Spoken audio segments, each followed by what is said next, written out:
we confess to fraud and to forgery.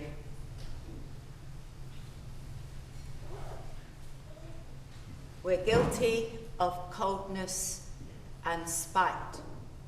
The company is 6 people, me as artistic director, and 5 performers. That's Richard Loden, Robin Arthur, Cathy Naden, Claire Marshall and Terry O'Connor. We've been working together in Sheffield, in the north of England, since 1984, so it's 32 years. This is year 32 of the company's collaboration. Everything we do is very much a kind of group process. It's a very collaborative structure, and everybody inputs into projects on every level. The projects themselves vary a great deal. There are, let's say, more large-scale, more spectacular pieces with invited guests, maybe 10, maybe 12, maybe 15 performers. And those pieces tend to play with, I suppose, the conventions of the theatrical and the spectacular and these sort of expanded ways of thinking about what theatre might be. And at the same time, we have another strand of work, if you like, at the other end of the spectrum, which is very intimate, which might be a smaller number of performers, which might be very much focused on text rather than on doing, on action. And those smaller pieces work more intimately, and they explore a little bit more this sort of minimalist code in terms of getting the audience to work with, let's say, relatively little information and visual excitement, probably a lot from language. We say, people are cruel. They like to kill. It's the war that has taught them that. They've kind of changed everything, really. They've changed everything, I think, for several generations of artists. And I don't just mean theatre makers, I mean artists who are sort of working across from visual arts to the edges of theatre, to dance, and to sort of artists working with sort of digital cultures. They've changed the sort of possibilities of what a vocabulary of theatre can be, what a theatre space can become, what the experience of theatre is, what kind of stories are being told, who's telling them, how they're telling them.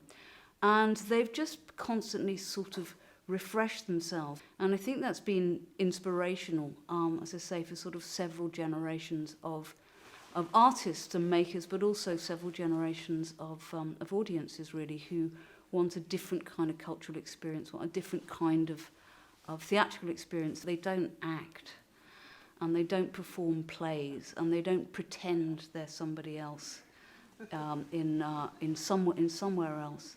They kind of perform real ideas in real time.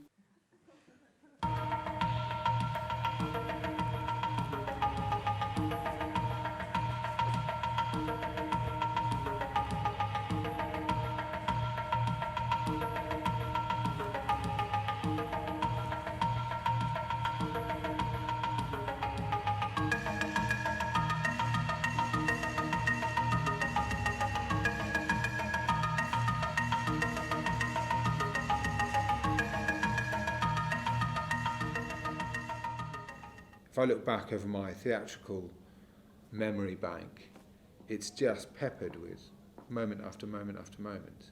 Even with the shows when I'd sit there and for half of it I'd be going, oh guys, give me a break, and then something would come out of it and you just go, that's extraordinary. It seems in its essence it's about failure at first, and then from that arises a kind of glorious poetry of humanity and truth. Don't look at me.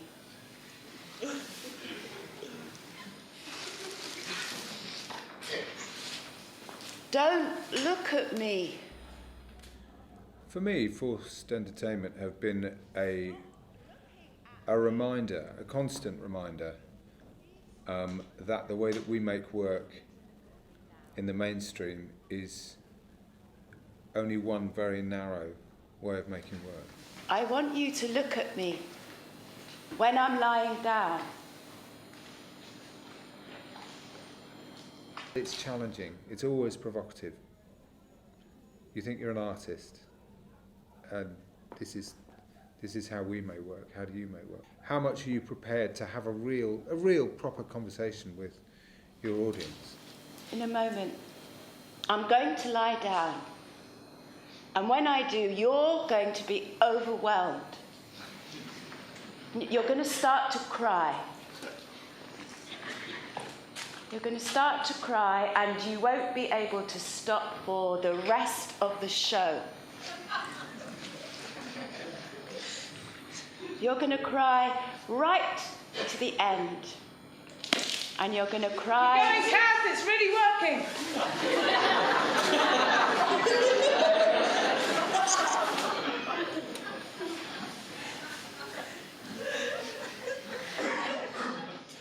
They are unique, and I don't use that word lightly. And I think it's partly about their itinerant way of working, their way of moving from a sort of large-scale stage piece on 1 minute to a sort of two-hander, site-specific durational work on the other. You can't sort of pin them down. You never know what they're going to do next, and that means that they're kind of constantly exciting and constantly exciting sort of new audiences. What was grief like before television?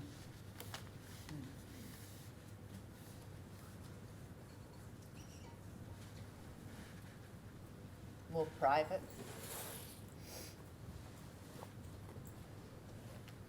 What is grief like? It's like a hole.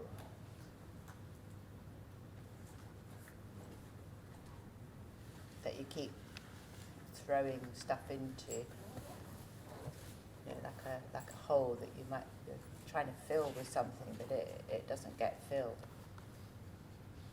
We've also developed a whole series of very long performances, which we're quite known for. I think our influences as a group of theatre makers have been very diverse. So, of course, we've taken influence from theatre. Most of us trained in theatre. We were always interested in music culture, in cinema, in visual art, in literature, in all sorts of other forms. And in a strange way, I would say we've drawn probably more on performative forms like cabaret or vaudeville or stand-up comedy, or we've drawn on things like bad television or movies or other kinds of cultural forms in order to make the work that we make, as well as on theatre itself.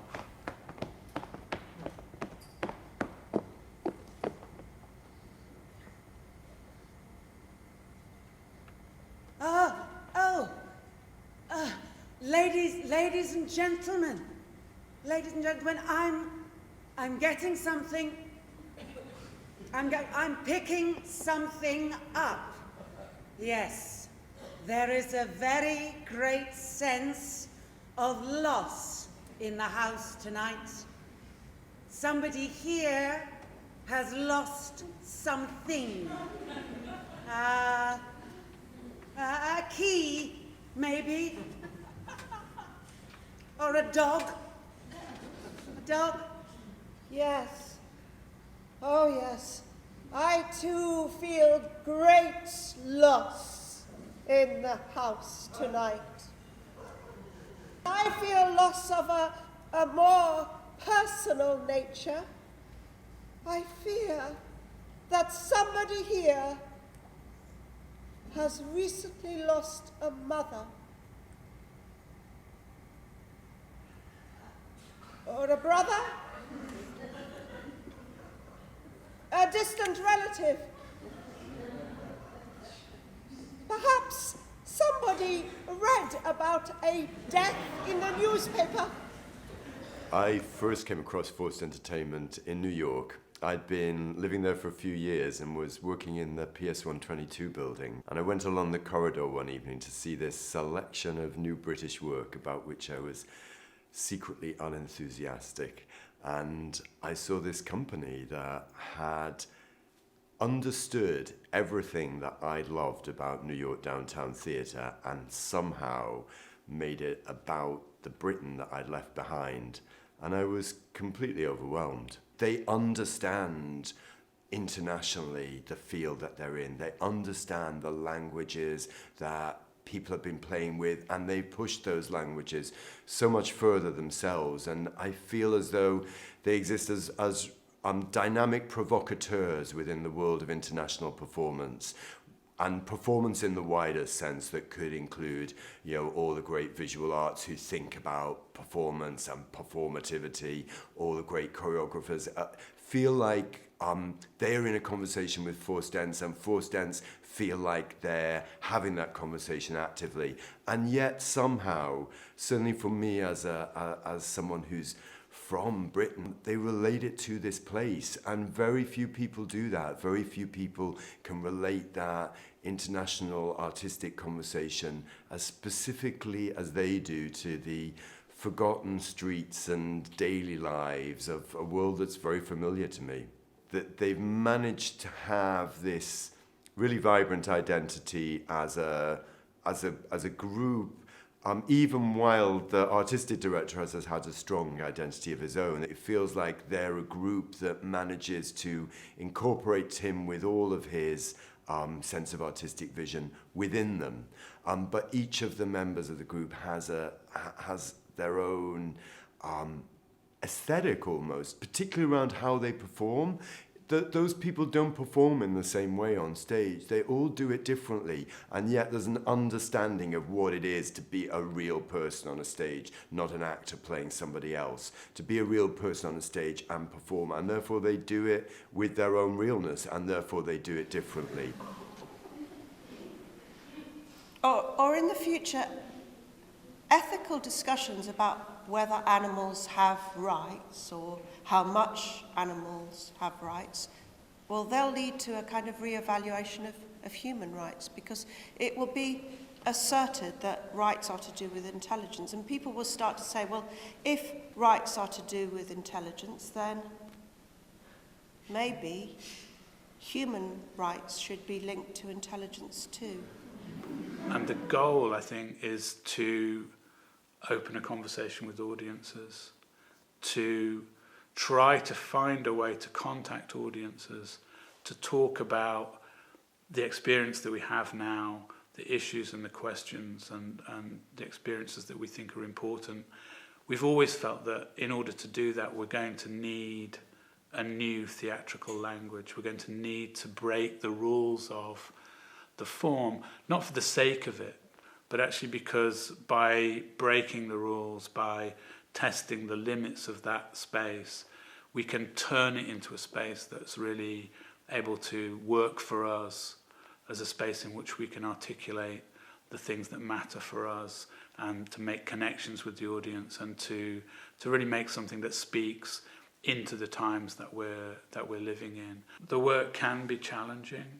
It can be provocative, it can be difficult, but I think the other thing it usually is funny, and we love the combination of those things, that something can be quite troubling or quite pushy, and then 10 minutes later hilarious or funny and comical. And I think this dance between problem and no problem, or between the comical and the tragic, or the sort of painful and the provocative and the light, the superficial, the throwaway. This kind of dance between these kinds of textures is, again, really close to the heart of the work.